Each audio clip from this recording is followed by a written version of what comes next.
these AI agents are a tenth the cost of US-based human agents.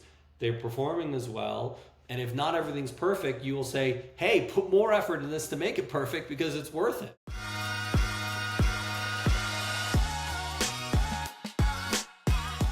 Hey everyone, welcome to Homebase, another episode today with Alex Levin. He is the co-founder and CEO of Regal AI. They build AI agents, voice AI agents for enterprise companies. Alex, I'll hand it over to you. Maybe you can give us a better intro. Thank you for having me.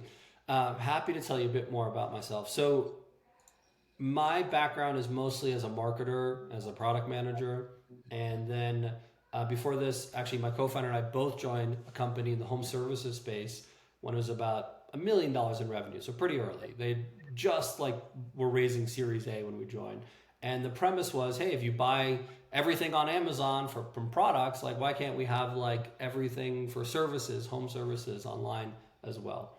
Turns out it's a little bit harder than products, but it's a different story. And as we sort of got going, I got put in charge of the contact center, and I'd never done that before, and that was a new world for me.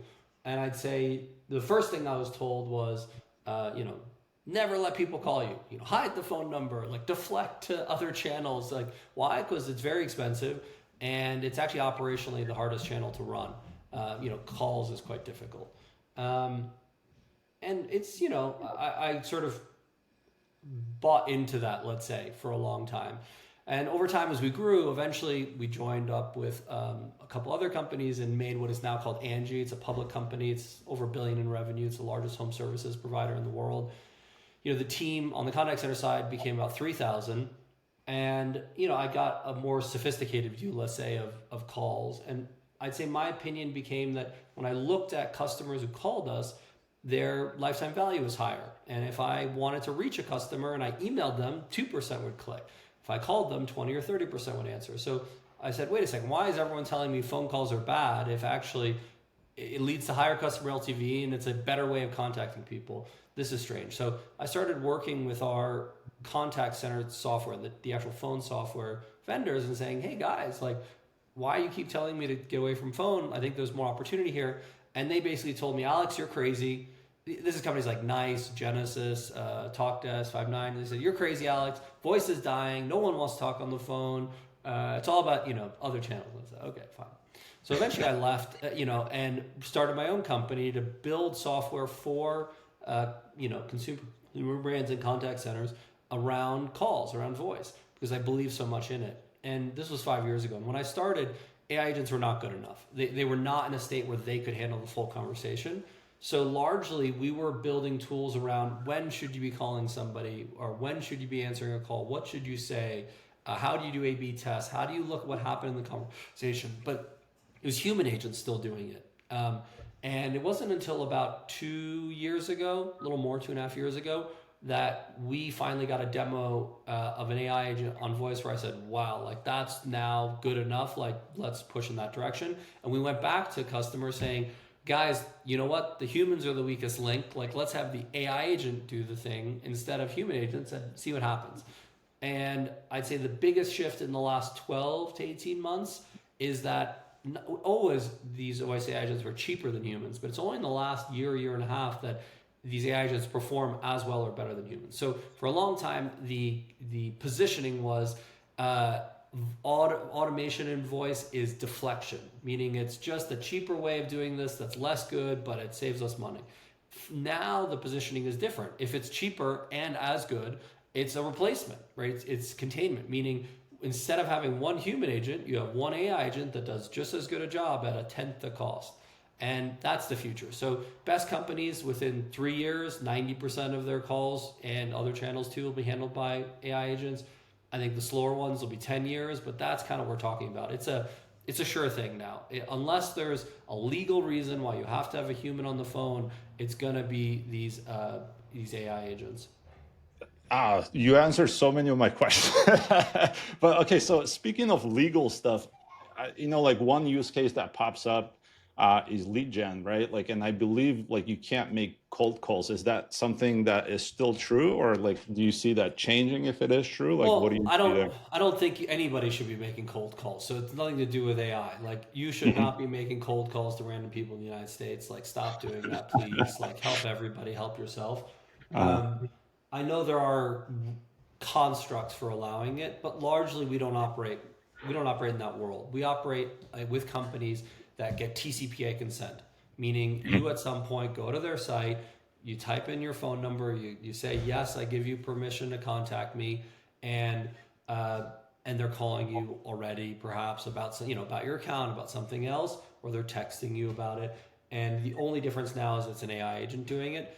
Uh, if you want to go a little more detailed, the FCC issued what's called a notice of proposed rulemaking last summer that you would have to update the TCPA consent to include the words artificial voice to be allowed to call with AI agents. Typically, that just becomes law. And it's the only way in the United States that you can create a law without Congress, which is fascinating. But under the current administration, that is not becoming law. So there is no law that you need to edit your TCPA consent to call from an AI agent. It's kind of the wild, wild west. We still recommend to our customers that they should do it because we think that eventually there will be a law. Similarly, there's no rule that you have to identify yourself as an AI agent. We still recommend to our customers that they should do it because eventually it'll happen. But that's not law yet. So basically, the normal TCPA outbound calling rules apply. got it. Got it. Sounds, yeah, sounds interesting. I've heard, I don't know if it's a rumor or if it's true, maybe you can confirm, but I've heard car lot agencies or like, yeah, car dealerships have implemented AI agent voice calling capabilities, or, some of the software that they're using. And people have been buying cars over a voice call with an AI agent. Is that true? Like, have you seen anything like that? So we tend not to work with smaller businesses like that, but Okay. in general, the point is right. That yes, like we are seeing huge transactions happen over the phone with AI agents. I Hmm. mean, take one of the more complicated industries we work in is Medicare, Medicaid, and Hmm. in that world, typically, the thought was, oh, it has to be a human. It helps somebody with these things because they're a little bit older. They may not understand it as well. It's complicated. I don't know what to tell you. The AI agents handle it just as well. The outcomes are just as good. The CSAT is actually better. So across industries, so hospitality, insurance, healthcare, education, lending, local services, we're very horizontal. We see the AI performing as well or better than humans. In the main use cases are, I'd say, sort of sales and lead generation, customer support, a lot of operational use cases like scheduling and rescheduling, with a doctor, or collecting payments, like when you're, let's say, buying a car or buying something else. Got it. So, I mean, healthcare is a massive industry, right? Like it's a 1 trillion TAM, and I think there's a lot of companies going after that from what I've seen. How does how does how do AI agents kind of like get over the HIPAA compliance and all that stuff? Like, do you have some idea there that you can tell us? Yeah, sure. So the way the flow of data works is Regal. We've always been an entity that integrates with our customer systems. So even before AI, right? So we are SOC 2 compliant for financial services. We're HIPAA compliant for healthcare, even higher standards in certain industries. And so we have access to everything. PHI, PI, whatever you want to say. Uh, the new thing now that people wonder about is what happens when it's an AI agent on the phone. And basically, we've taken a very strict stance. So all of our deals with LLMs say two things. One, the LLM is not allowed to ever store the customer data, and the LLM is not allowed to train on the customer data. So that makes our customers very comfortable because they know that the LLM is not getting access to that data in a way that lets them do anything with it. And so Regal has to be a covered entity, but the LLM is not going to do anything strange. Um, I think over time, actually, that will become more flexible, whatever you want to say. I think Mhm. as legal teams get comfortable that LLMs are not the devil and that there are ways to give data to LLMs that are safe and actually helpful, to the outcome, to the customer. A very good example would be reinforcement learning, the ability to allow the LLM to know what's happening, create variations, test them, and then use the one that's better. I think things like that will become more normal once legal teams get comfortable with all this. We're just not there yet. So today we take a very hard stance for exactly the reason that you're asking the question. Got it. Yeah, sounds interesting. So you work with some big brands, right? Like Fidelity Life. You mentioned Angie's List. How did you find your beachhead? Like, where did you get started? Like, was it from Angie's? Like, who was your first customer, I guess? Yeah, so when you go way back, this is sort of a different world. When we were first starting, I'd say we largely believe in the sort of like, if you're not embarrassed by your V1, you've waited too long. So at the Uh-huh. very beginning, like what we wanted to make sure we were right on was that other people also agreed with us that voice was more important than they thought, and that they could use tools to help them do more in voice than what they were getting from their current contact center provider. And so, it wasn't all enterprise customers at the beginning, but we were going to people with a deck that wasn't even a product and saying, here's what we believe. And of the 8 or 10 things on the deck, there'd be like one or two that the customers pointed at and said, I need that immediately. And look, if you're in a situation where there's one or two things that people want of the 8 things you show them, like you're really lucky, let's say. And I just say make sure you're not pitching friends. Make sure you're pitching like at least 1 degree removed, so you're getting honest feedback, and then make sure you're charging people. So very early, yeah, we had some customers that we were charging. We gave them a very early, very simple version of the product. A lot of it was still barely built, and we saw that they were getting value out of it. We saw that they were improving customer LTV. They were driving more revenue. They were having better calls, and so that led us to then continue obviously on this. And ultimately, like having customers who were live meant that we always knew what features they wanted, because they were always pushing, saying, oh, there's this thing I can't do, like make this thing. And that was much better than us like guessing what to do next. I'd say it took us like sort of 2 years of that world where, we were sort of behind the 8 ball, to a point where we had a fully fledged platform. We could compete head to head with sort of bigger tools. We had all the main features we wanted, where we then started changing the dynamic and started thinking about what we wanted to build, even if customers weren't asking for it. And in that world, we started still largely in sort of mid-market, upper mid-market customers.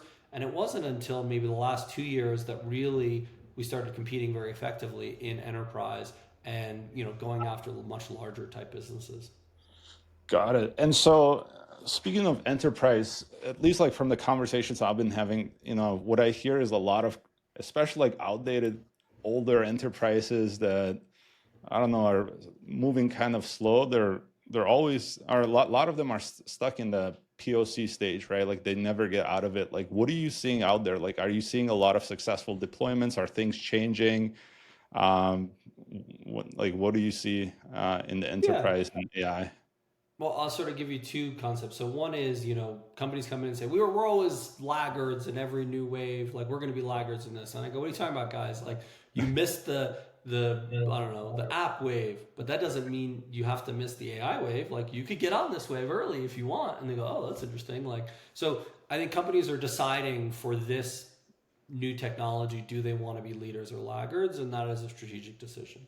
To your second point on trials, like I talk with reporters a lot, and they'll like listen to the calls, and they'll go, "Oh my God, this is much better than I thought." Why Mhm. isn't when I call United, why aren't they using this?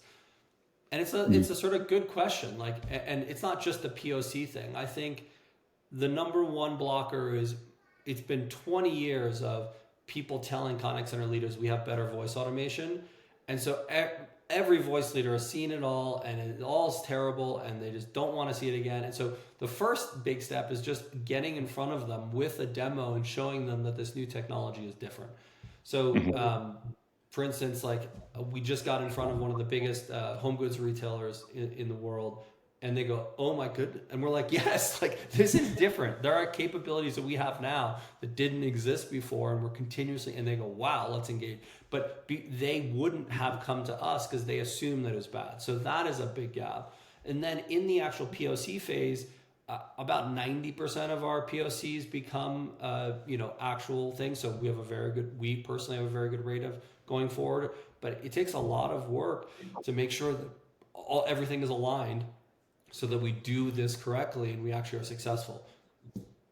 Yeah. So would you say like bureaucracy or like the lack of talent maybe some of these enterprises have are like No, I potentially the wouldn't say reason? that. I'd Or say yeah. the biggest mistake people make in POCs is everyone's first inclination is, oh, it's a new technology. Let's do this on the smallest use case I can find, like the Uh-huh. overnight calls that I get, and there's 6 of them a month. And I go, Uh-huh. guys, like, yes, you could do that, but after all that work, even if it works, you're only going to fix 6 calls. You won't even know if it works because there's not enough calls to compare it to, and then you're going to have to start all over again with another use case. So like, it's a waste of your time. So if you want to start small, that's a good inclination. But let's go pick your biggest use case that is the most important to the business, and let's test as 1% of that use case. So there's no risk. But if it works, then you can expand to 2%, to 3%, to 4%, and you can actually impact the business. And they go, oh, I didn't think about that. So that shift from doing the smallest possible use case to doing a small percentage of the biggest use case is a really important one. But in order to do that, you have to have more alignment internally from the top that it's something you want to test. So very important to have board or C-level buy-in. And you have to have alignment from the engineering org that they're going to expose to us the API endpoints that we need for the AI agent to take actions. Because in the past, human agents clicked on a button. Oh, let me refund that. Let me send it back. Let me do whatever. It was a button. The AI agents, they don't click buttons. Despite what you hear about RPA and whatever, it's not how this works. Like, you actually need an API. And so they usually have APIs, but are they externalized? Are they ready for us to use? Are they documented? If not, like, that's work that they have to do to be ready. So broadly, the answer of big, I at one point worked for the head of strategy of a 50, 60,000 person company. It's not that big companies are stupid. It's not that they don't have good people. It's just that they have a lot of different priorities, and it's hard to, change the direction of the ship. But if you have the alignment that it's time to change and there's a good reason to do it, yeah, they can do incredible things. Got it. Got it. Uh, s- it's so what are some like reasons would you say where like whether these POCs or implementations fall apart? Like what are the reasons that like the POCs never come to life? Yeah, like, again, in our case, it's very rare that that happens. It's usually a misalignment, but like, hey, the board or the executives are not bought into it, and we thought they were coming into it, and then we find out that this is like a side project that they have no buy-in, and like, so that's really where that happens. If you have executive alignment, the math is so clear on this. Like, these AI agents are a tenth the cost of US based human agents. They're performing as well. And if not everything's perfect, you will say, "Hey, put more effort in this to make it perfect because it's worth it, right?" Because the prize of saving all that money and the prize of being able to use voice more, which is the channel customers want most, is worth it. But if you don't have that senior alignment, the second there's one problem, yeah, they go Got away. got it. Sounds interesting. So what are some use cases that you're seeing that are still good in 2025 and like maybe for the next 5 years, like, or is there a lot of opportunity out there still, or people who want to do this, are they too late to the game? Oh, you mean, like, are there new businesses to be built? Yeah, like, because I'm assuming, some. Do you guys work with companies who, with startups that use your company as like a backend, or like as something that they then build and offer to other enterprises, or you only work directly with enterprises? We work with some partners, but it's still, we're directly. It's not white labeled or anything. We're directly in contact with the end customer. Uh-huh. There are other people in this industry, in this world, that do white label and do other things, but that's a different model. Got it. If I were thinking about building a business in this world, um, the first thing I'd say is the actual voice AI agent part of this is not the hard part. Look, Hmm. it'll take you, if you want to just build a simple one, you can do it quickly. But if you want to build a full platform that's quite more sophisticated, maybe it'll take you a year or something to build. But that's not the hard part. The part that we spent a lot of time doing before anybody else was in this, and that I think is much more valuable to our customers, is we have a unified customer concept. So we have all the customer data.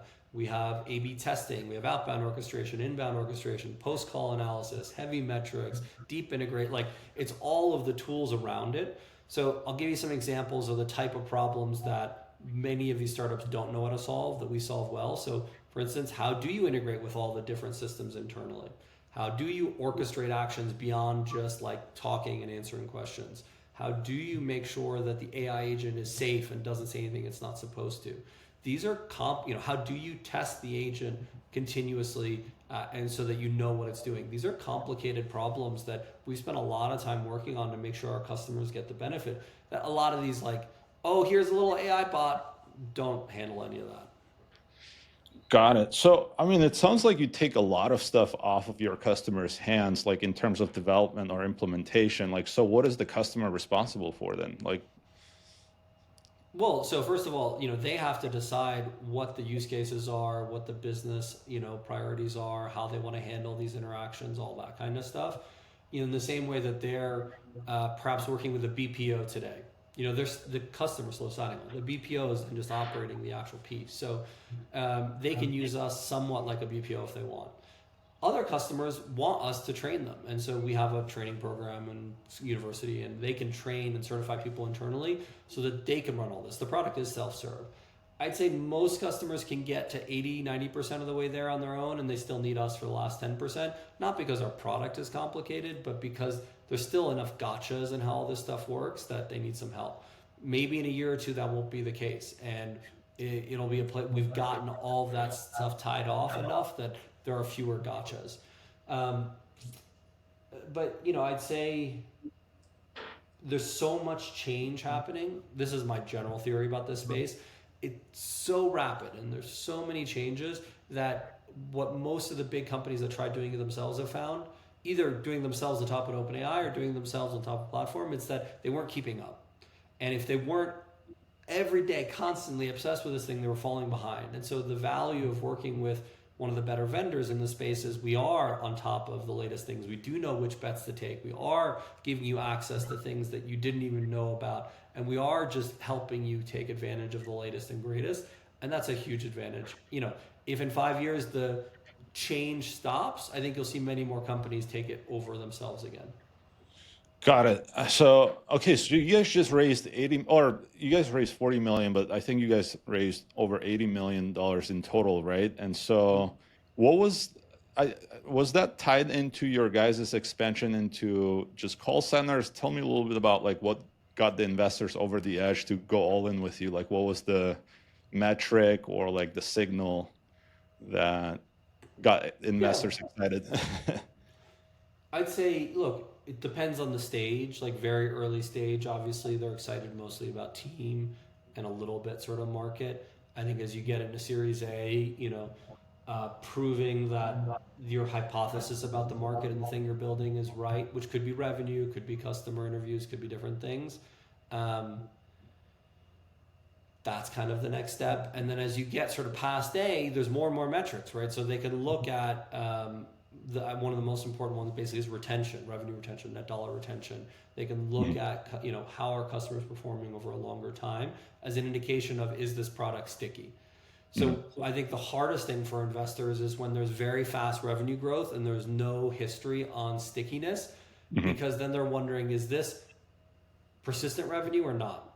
And that's the biggest fail for a VC. Because if you invest in a huge, fast growing company, but the revenue is not sticky and it goes to zero, you massively overpaid and get nothing.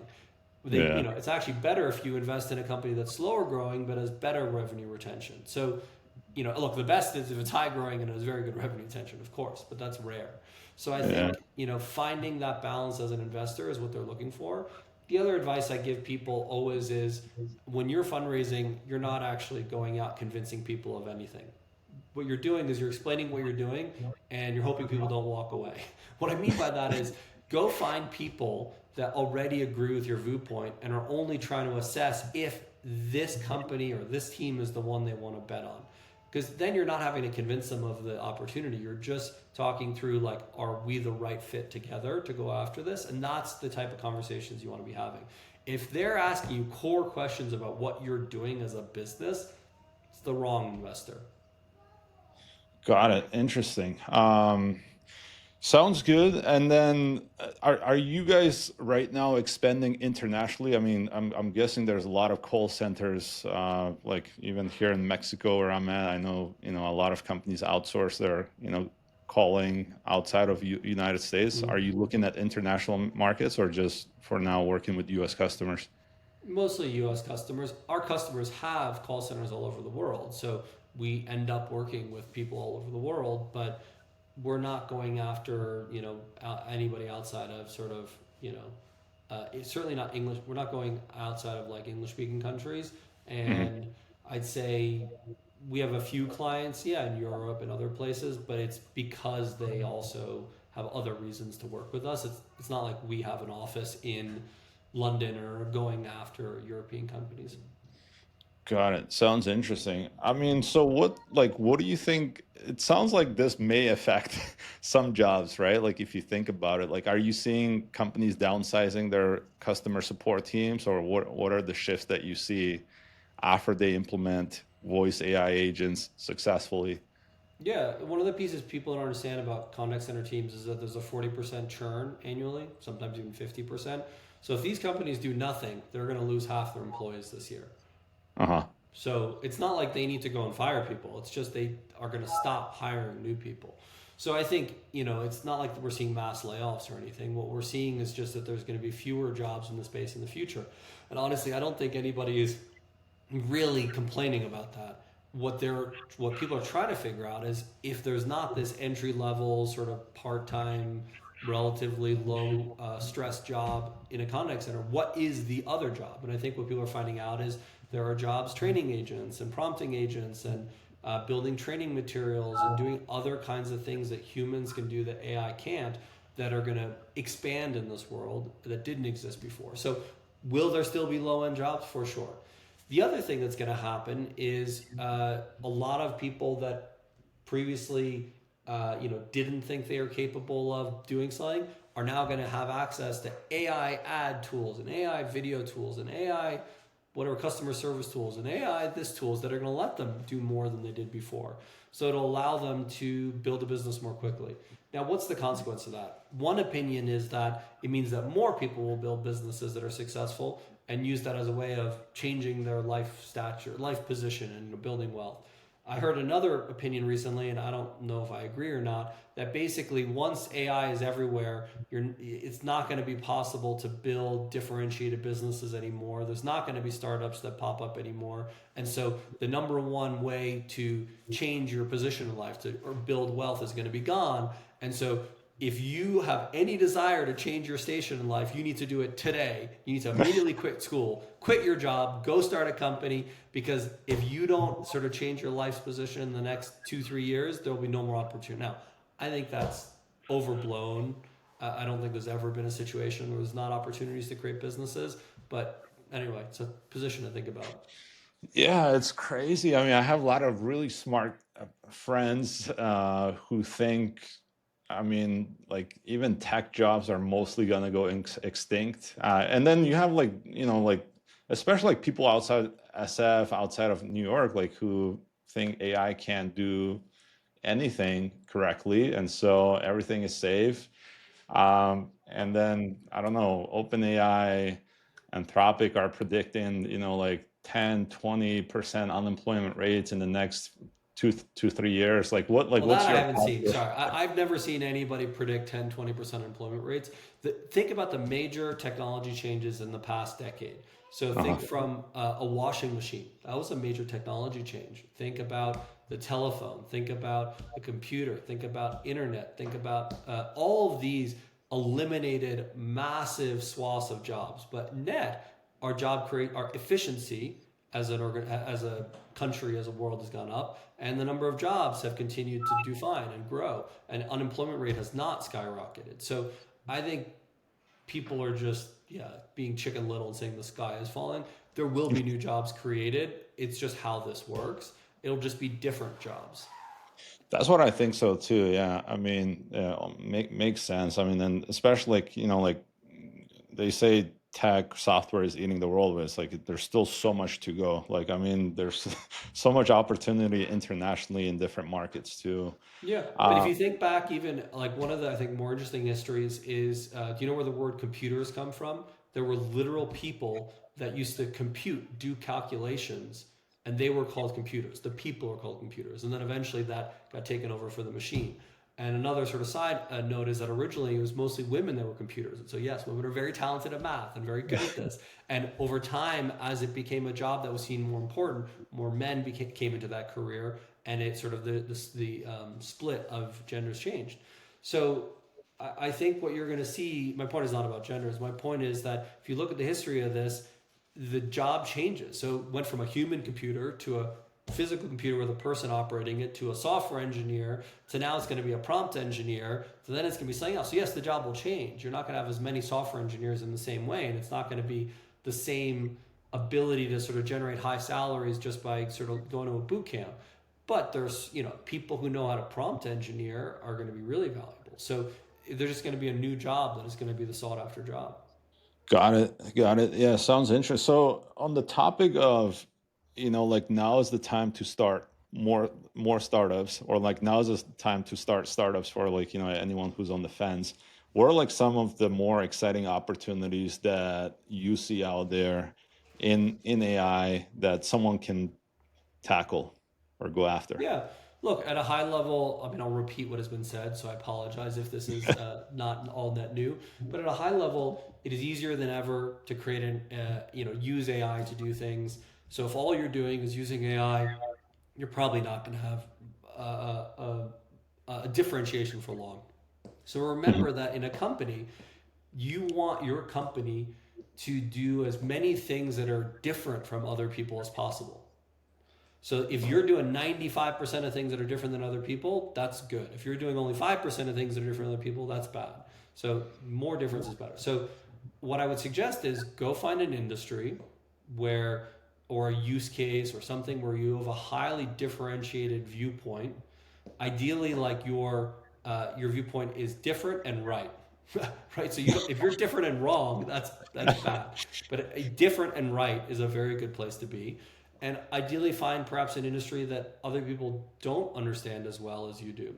So sometimes people talk about unsexy industries, and I know that makes for good press. It doesn't have to be an unsexy industry, but just something that you really understand better than other people, and then go start building. So we have a friend who's very deep in like basically how do you automate faxes at doctor's offices.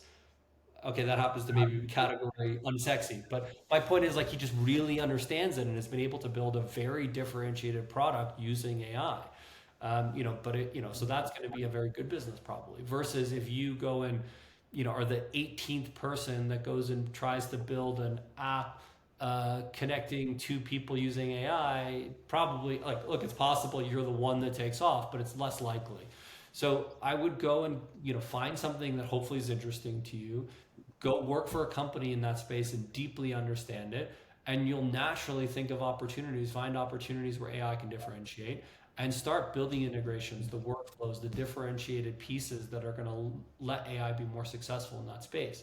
So use maybe Google as an example. Google sees as the search engine all the search traffic in every industry, and sure, sometimes they've gone and built like Google Flights or Google Insurance or Google whatever. Most of those they've shut down and allowed other people to run.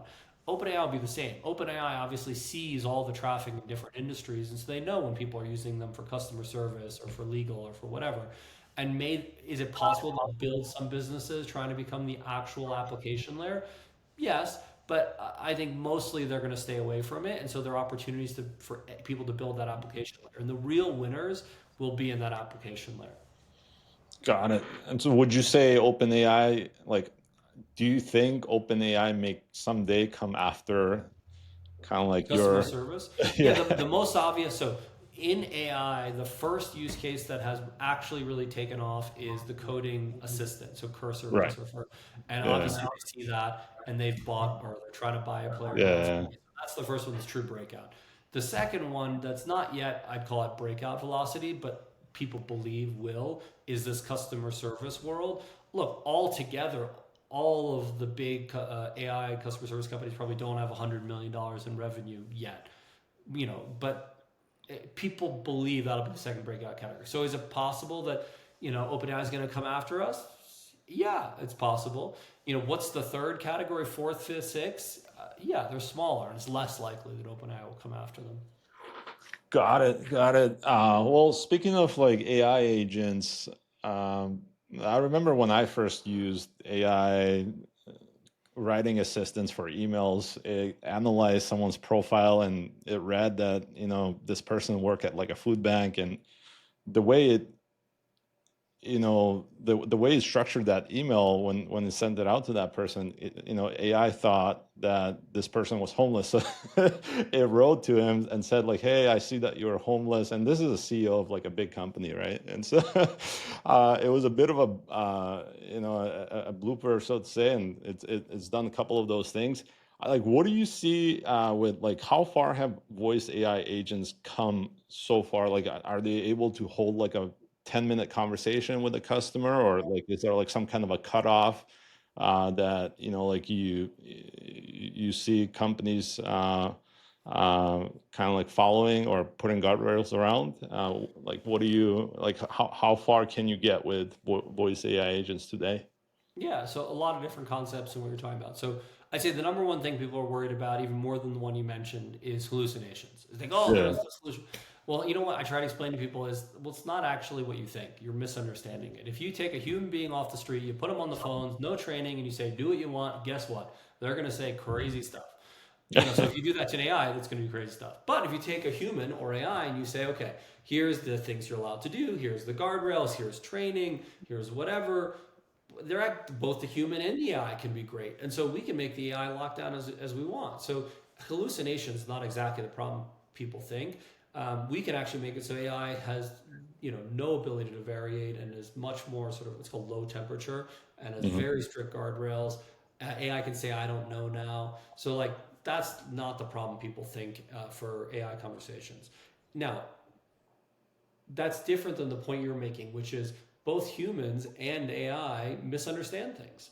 So, like, I can't tell you how many times running a contact center I had human agents that said boneheaded things. It's not Mhm. only AI that says boneheaded things. The question is, like, what types of information are you giving the AI? And is it able to use that to go make a good determination? So, um, like I'll give you an example. Like a customer of ours needs to be able to have a customer say kind of where they are, so that we can send a car to them to help them. If the person says the address, it's easy. But if the person says I'm in the Walmart parking lot, what do you do with that? Right? A human kind of what they do is they open up Google Map and they say what city you're in. They look around and they do whatever. Uh-huh.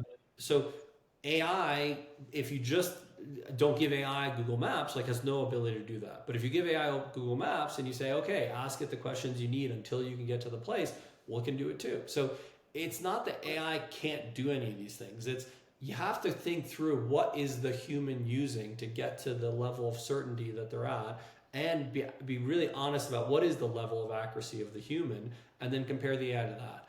So, if the level of accuracy on that address problem is 95% for the human when they're using Google Maps, well, okay, let's make sure the AI uses Google Maps and let's hold us to 95%. Let's not hold ourselves to 100% if the humans can't even do that.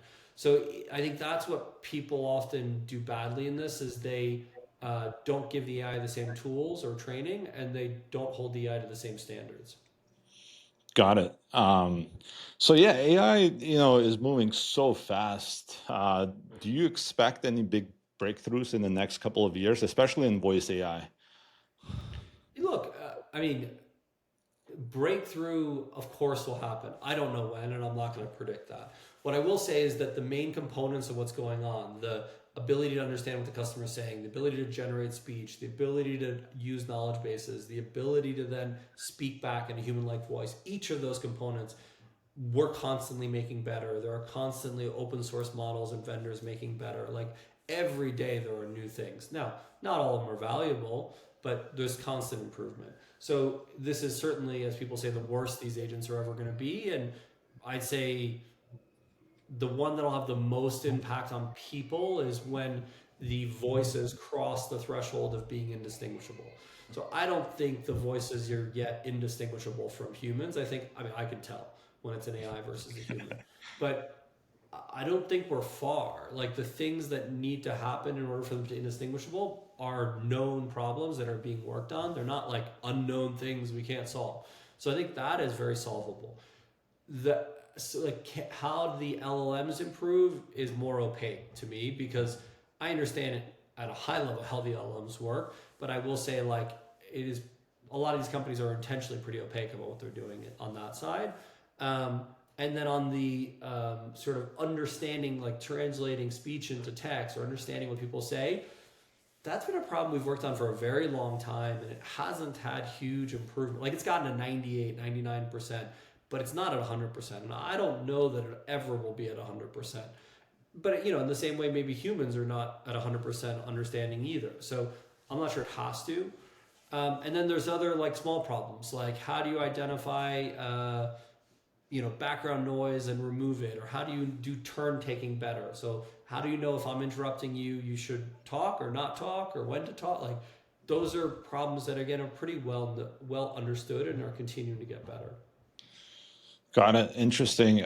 Do you see like humans being more uh, like are they becoming more friendlier towards the companies that use voice AI agents? Because like we've tried to develop the product for interviewing, and we noticed like junior engineers didn't mind talking to an AI, but senior engineers thought it was kind of like below them, so to say. And so the way I look at it personally, like I've had a lot of bad experiences calling like say AT&T. Don't want to throw them under the bus, but like like agents like hanging up or just like not like doing something that's completely different because they're maybe incentivized for the wrong things and just like changing up your plan. So I think AI is a good replacement for a lot of kind of like bad things that happen in customer service. Do you feel like people are like more open to talking to AI? Are you seeing statistics out there that like proves that, or what do you see out there? Yeah, so I'll give you three different concepts. So first, just in an absolute sense, the AI agents can do things that humans can't. They're always available. They answer immediately. They call you back immediately. They're omniscient. They have all the data that. So there are things humans just can't do, and AI does better. And so AI is the future, regardless whether people like it or not. So kind of doesn't matter whether customers like it. This is happening. Hmm. As to customers liking it, when we do interviews and we do surveys, you'd be surprised how many people, when they after they have a conversation, they go, "Oh, that actually was great," and like I say, the CSAT of AI is 85 to 95% higher than humans. Like, is in a good position. So I don't worry for most of these things about whether humans are okay with it. To your last point on like whether engineers want it or not, I think this is more of a human psychology. Humans like scarcity. So take lobsters as the example. For years, lobsters were known as the bug of the sea. Like you could literally Hmm. like just go to the seashore and like pick one up, and it was the cheapest food that you served to like the poorest people. Now, what is a lobster? Oh, it's this expensive, fancy thing that you get in a nice restaurant, right? How did that happen? Well, because it became scarce, and now everybody wants it. So, in similar ways, you're going to see changes with all this voice and human stuff, where the rich are going to want the best voice because it doesn't exist. Then everyone else will want it. Then everything will be voice, and then people will want humans for certain. I don't know. So human psychology around what they want is a whole different topic and is mostly, like I say, based off of scarcity um, and context, right? So I think a senior engineer today feels sought after, and they think that if you're not giving them a human, it's a sign that you as a company are not investing the dollars in them that they deserve. So it's a sign of disrespect. Now, on the other hand, if the company said, "Look, we're going to give you the most expensive AI agent that has ever been built that no one else does," and it's more expensive than even a human recruiter, maybe the engineers would be honored by that. So if you think about the context and the psychology, I think it'll be helpful in understanding why senior engineers don't want to do it. Got it. Well, speaking of senior engineers, from everyone that I talk to, especially like in the early stages of their startups, like seed, pre-seed, they all have really hard time recruiting engineers that get swooped out by OpenAI, Anthropic. Is that like a problem that you're seeing with your companies? Is that like one of the roadblocks that kind of like keeps you up at night, or Well, like so what's first of your all, secret there to? we are not an LLM, and we don't compete for those same sort of engineers that are creating LLMs. So if you are a Mhm, startup generating an LLM competing with OpenAI directly for that talent, I feel for you. That is like there mhm, are ways to solve that, but that's a different problem. We're actually building an application layer, and so it's a very different problem and a different kind of engineer that we hire. Now, mhm, forget OpenAI Anthropic for a second. If we're going after an engineer and they're choosing between Google and us, we're probably going after the wrong person. mhm. Those are two completely different opportunities. Now, if we're going after an engineer and they're choosing between us and another Series B startup, great. Like now we're in the right ballpark. Like we know what they want, they know what we have, and they have to make the right decision between these two startups. That's the place you want to be. So I'd say the biggest problem is that a lot of people are going after the wrong type of people. They're not going after the right sort of engineers. But if you then find the ones who are in your ballpark and they're saying no to you, then you got to think about what's going on. Like, are you not offering an attractive enough vision? Are you not offering a good enough product? Are you not offering good enough traction? Is your comp off? Like, whatever. Or if one thing you're lower on, maybe you need to be higher on another. So if your vision is great and your product is great, maybe you can offer less comp. But even in companies that are the hottest of the hot, they still have to go and work hard to go hire quality engineers that are interested. So it'll never be easy when there's an undersupply of a certain role. Now that'll change as perhaps you don't need the same kind of engineers or as many of the same kind of engineers. There probably won't be an undersupply anymore. Got it. Well, yeah, it's kind of like a tricky market because it seems like there's so much talent available, but mostly like most, like at least from the companies that I've talked to, they want engineers that they have like hard time reaching. For example, like what's your like? Are you guys like coming up short even like at your company, like in terms of your like hiring goals, or do you see that the market is pretty good for companies like yours right now? Uh, Look, we're lucky. We have a lot of things going for us. I think we have obviously I can say this, but I think we have a vision that is interesting and is right. I think we have a product that is differentiated. I think we have traction that really shows. We have, you know, fundraising that demonstrates publicly what's going on. Like we were in the Wall Street Journal the other day, so we're quite, we're sort of out in the world about what we're doing. And I think then when you meet the team, like they're working on interesting problems, they're a good team, we work in a way that people like. So I think there's a lot, we pay above market salary. Like there's a lot of things that we do that make it easier for us. Even for us, like, yeah, we have to go do the work and it's hard. I'm not pretending in any way it's easy. But for somebody who's looking for a Series B company, I think we are a very attractive. We try to make ourselves, let's just say, as attractive a place as possible. Are there things we do wrong? 100%. And like in the end, those are all my fault as the CEO.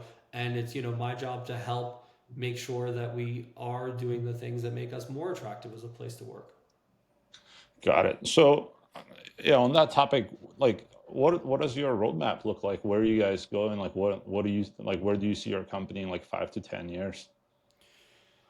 So, we think there's huge opportunity just in continuing to help brands interact with their customers using AI agents. So that'll become the main way people are interacting digitally. And it won't be websites, it won't be apps, it won't be social media. It'll be through voice AI agents primarily. So we're not going anywhere. In terms of product wise, uh, I'd say there's huge opportunity in sort of some big still unsolved problems in sort of how AI agents work that we're working on and other AI startups are working on as well. And whoever gets to those, the best solution first will have a huge leg up. So things like how do you test AI agents? How do you sort of have better performance faster? Those are hard problems that we're working on every day. So there are tactical things we're doing constantly, of course, but at a macro level, like there are big gaps still in this. It's not like this is a mature industry. So there's a lot of stuff for us to work on. Got it. Sounds good. I think you've covered so much and so many interesting nuggets and advice that you've shared. I think I don't know if I missed any questions that you want me to ask you. Please do share, or anything that you want to touch on. Um, Sure. If yeah. you're a larger consumer company in the United States and you're interested in chatting about what it looks like to use AI agents versus human agents, feel free to reach out. So obviously our site is at regal.ai, and you can email me at hello@regal.ai. We'd love to chat. What are, like, to expand on that, like what are some of your like ideal client profiles? Like what would be some top companies that you're maybe going after?